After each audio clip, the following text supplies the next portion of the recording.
Now, the head of the state-owned enterprise restructuring unit, Suresh Shah, said transactional advisors have been appointed for the 7 state-owned entities named by the government for divestment. Speaking at the virtual investor forum Restart Sri Lanka, organized by the Capital Alliance Limited, he said the express of interest will be issued for Hilton and Hyatt hotels by the 15th of September, and the expression of interest for the other entities will be issued within the next 2 months.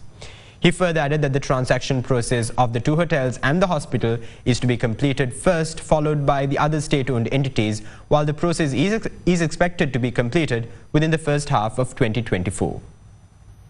We've got in principle cabinet approval to divest 7 enterprises, and those enterprises are Sri Lankan Airlines, Sri Lanka Telecom, Sri Lanka Insurance, the Hyatt Hotel, the Hilton Hotel, the Litro Gas Company, and Lanka Hospitals. The process that we are following is first and foremost the appointment of a transaction advisor. Transaction advisors for all 7 entities have been appointed. The IFC is the transaction advisor for Sri Lankan Airlines, Sri Lanka Telecom, and Lanka Hospitals.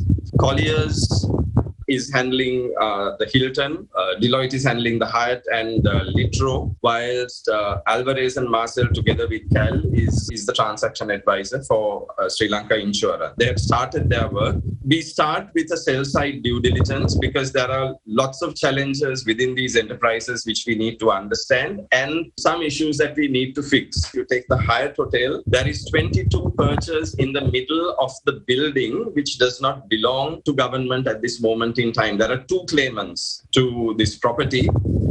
Firstly, there was the previous owner, and secondly, there is a bank that claims to have parate executed on a mortgage of that company. So this is something that we have to unravel, and these are coming up through the sales side due diligence. We also need to do valuations of these entities. Valuations will be done by the transaction advisor, but they also have to be done by the chief government valuer.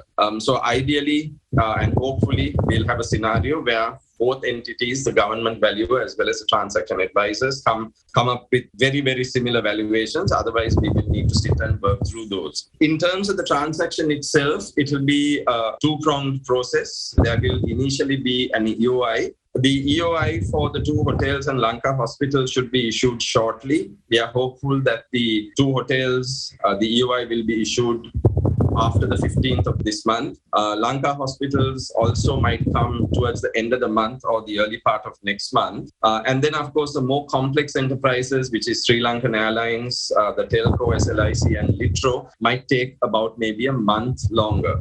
With the EOI, once we have the responses to the EOI, there will be a process of shortlisting based on a criteria that's stated in the EOI. And then the shortlisted investors would be provided access to a comprehensive data room for the buy-side due diligence.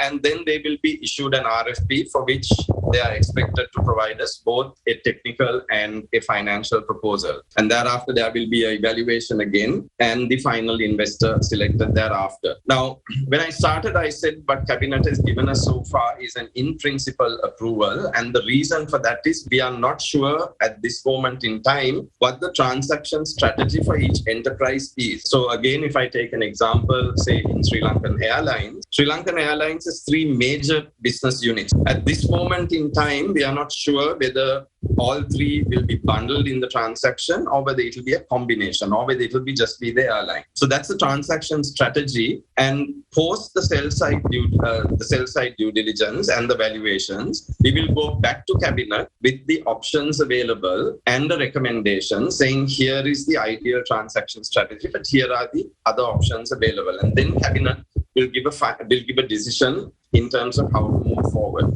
Once the final investor is selected, again, we go back to Cabinet with the recommendations and the options available, and then Cabinet will take the call. The transaction advisors will make their recommendations, both post the EOI as well as the RFP. And in terms of timelines, in terms of transaction conclusion, we hope to do the less complex institutions during the first quarter of next year and the more complex institutions during the second quarter of next year. So initially we'll have the hotels and the hospital, and then thereafter we will have the other 4 entities.